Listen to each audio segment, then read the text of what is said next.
छोटे शहर की बहू।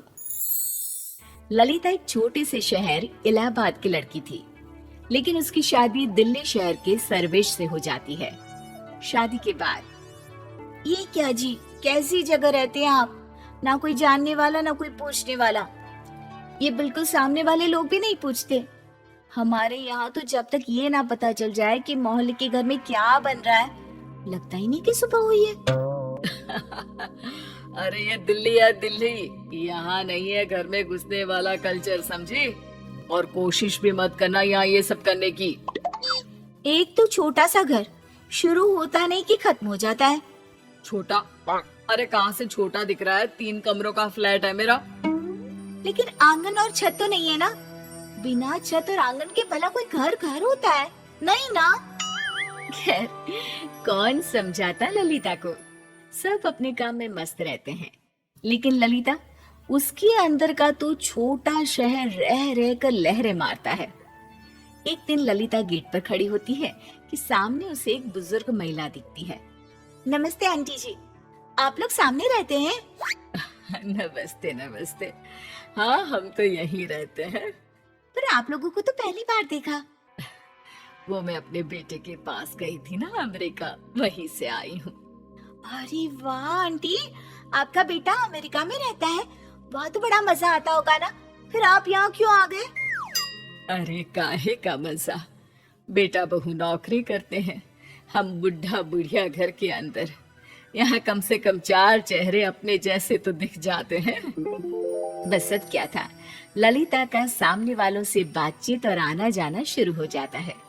एक दिन ललिता के घर की घंटी बजती है। अरे दूध वाला दूध दे गया, पेपर वाला पेपर दे गया, काम वाली भी आकर चली गई। किसी के आने के लिए फोन भी नहीं आया गेट से। फिर कौन आया होगा? वो मेरी फ्रेंड आई होंगी, उसने केक बनाया था। तो तभी घर के अंदर 2 औरतें और एक बच्चा आते हैं। सब मिलकर बातें करते हैं, बच्चे खेलते हैं और घर में चहल पहल का माहौल हो जाता है। सभी चले जाते हैं, लेकिन सबके जाने के बाद, यार ये क्या था? मुझे तो लग रहा था कि मैं किसी गांव में बैठा हूँ। कैसी बात कर रहे हो जी? देखो तो कितना अच्छा केक देकर गई हैं मिसेस शर्मा। और क्या घर के अंदर बंद होकर जीना, मिला जुला करो। 210 वाले अंकल योगा सिखाते हैं, कल से हम दोनों चलेंगे। अरे तुम ही सीखो योगा वोगा, जहाँ जाना है जाओ, लेकिन मेरे घर के अंदर कोई नहीं आएगा। अरे यार, घर के अंदर घुसेंगे फिर बातें बनाएंगे। ललिता को पति की आदत अच्छी तो नहीं लगती, लेकिन करती भी तो क्या। कभी कोई सब्जी देने आता तो कभी ललिता बच्चों की पार्टी अरेंज करती। ये सब बातें सर्वेश को अच्छी नहीं लगती थी। एक रोज, ललिता, माँ आ रही है बनारस से, उनका यहाँ इलाज करवाना है, तो कुछ दिन अपनी समाज सेवा बंद रखना। ललिता की सास घर आती है। अरे क्या बेटा, कैसी जगह घर है तेरा? न आंगन है न छत, दूसरा मकान क्यों नहीं ले लेता? मैं भी तो यही बोलती हूँ माँ जी, इस घर में तो पहले कोई आता जाता भी नहीं था। वो तो हाँ हाँ, वो तो ये लोगों के घरों में घुस घुस कर निकाल कर यहाँ ले आती है। माँ, मैं तो किसी को मुंह नहीं लगाता। आना है आओ, नहीं तो जाओ। मेरा घर इसने रेलवे स्टेशन बना दिया है। अपना अपना स्वभाव है बेटा। ऑफिस तो तू भी जाता है और बहू भी, फिर भी देख कैसे लोगों को जोड़ कर रखती है। सास तैयार होकर बेटे के साथ अस्पताल जाती है, जहाँ इनका इलाज तो मैं शुरू कर दे रहा हूँ, लेकिन दवाई थोड़ी हार्ड है, तो ध्यान रखना कि ये थोड़ी थोड़ी देर में कुछ खाते रहें और इन्हें अकेला मत छोड़िएगा, ठीक है? सर्वेश घर आता है, माँ को दवाई देता है और अपने कमरे में चला जाता है। मुंह लटका कर बैठा होता है कि ललिता आ जाती है। क्या हुआ माँ जी, ठीक तो है ना? क्या कहा डॉक्टर ने जो आपका मुंह उतरा हुआ है? माँ तो ठीक है यार, बस उन्हें अकेला नहीं छोड़ना है। अब मैं और तुम दोनों ही जॉब करते हैं, क्या किया जाए? नौकरी छोड़ भी नहीं सकता और तुम खुद भी अच्छी नौकरी कर रही हो। पैसों की भी जरूरत है, कैसे मैनेज करेंगे? अरे मैं छुट्टी ले लेती हूँ ना कुछ दिनों के लिए, और कुछ दिनों के लिए आप ले लेना, हो जाएगा मैनेज। सर्वेश को ललिता की बात से हौसला मिलता है। वो अगले दिन से ऑफिस जाता है और ललिता घर पर रहती है। एक रोज शाम को, माँ के कमरे से इतनी आवाज क्यों आ रही है? क्या हो गया? ललिता हाथ में चाय का ट्रे लेकर आती है। वो सोसाइटी की कुछ माँ की उम्र की औरतों को मैंने माँ के पास बैठने के लिए बुलाया है।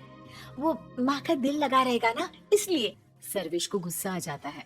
वो कमरे में जाता है और कहता है, क्या है, आप लोगों को कोई काम नहीं है जो रोज रोज माँ को परेशान करने के लिए आ जाती हैं? अरे तबीयत खराब है उनकी, और ये क्या ऑयली दे रही हैं आप खाने के लिए? प्लीज प्लीज आप लोग जाइए यहाँ से। सारी औरतें सर नीचा करके वहां से चली जाती हैं। फिर सर्वेश माँ पर चिल्लाता है, आपको पता है ना डॉक्टर ने आराम करने के लिए कहा है, कुछ हो गया तो? बनारस में तो सब यही कहेंगे ना, यहाँ अच्छी खासी थी, बेटे के पास गई और फिर नजर ही नहीं आई। माँ को सर्वेश की बात पर गुस्सा आ जाता है। वो चुप हो जाती है। तभी ललिता वहां आ जाती है। कैसी बात कर रहे हैं आप? कोई अपनी माँ के बारे में ऐसा बोलता है क्या? तुम तो चुप ही रहो। घर को रामलीला मैदान बना दिया है, जिसे देखो मुंह उठाकर चला आता है। कुछ दिन बीत जाते हैं। एक दिन, सुनिए जी, कल से मुझे ऑफिस जाना होगा। छुट्टी तो ले ली ना आपने? हाँ मैंने बात तो की थी, लेकिन 2 दिनों के लिए तो मुझे किसी हालत में छुट्टी नहीं मिलेगी। और अगर कल मैं ऑफिस वक्त पर नहीं पहुंची तो मुझे नौकरी से निकाल दिया जाएगा। अरे यार, अब क्या किया जाए? दोनों को रात भर नींद नहीं आती, क्योंकि दोनों का ही नौकरी करना जरूरी है और माँ को अकेला भी नहीं छोड़ सकती। लेकिन अगले दिन बेल बजती है। सर्वेश दरवाजा खोलता है तो सामने कुछ औरतें खड़ी होती हैं। आप लोग फिर? अरे हम तेरी माँ के उम्र के हैं, लेकिन तुझे उससे क्या? हम यहाँ सिर्फ ललिता और तेरी माँ के लिए आए हैं। वो सब अंदर आ जाती हैं। तुम दोनों आराम से ऑफिस जाओ। मेरी देखभाल के लिए ये है ना मेरी सहेलियां।